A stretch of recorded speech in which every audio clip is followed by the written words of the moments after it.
Hi అండి, నమస్తే. పచ్చి బఠానీ రైసు మ్యాగీ పలావ్ ఎలా తయారు చేయాలో చూద్దాం. ముందుగా 2 గ్లాసుల రైస్ తీసుకొని వాష్ చేసుకొని 4 గ్లాసుల నీళ్ళు వేసి పక్కన పెట్టాలి.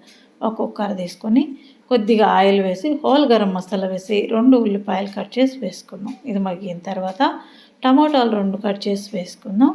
అల్లం వెల్లుల్లి పేస్ట్ 1 టేబుల్ స్పూన్ వేసుకుందాం. 2 స్పూన్లు కారం పొడి, 1 స్పూన్ ధనియా powder, garam masala 1 teaspoon, అర్ధ టీ స్పూన్ జీరా పౌడరు, రుచికి తగినంత ఉప్పు, పచ్చి బఠానీలు 1 కప్పు వేసుకొని బాగా కలుపుకుందాం.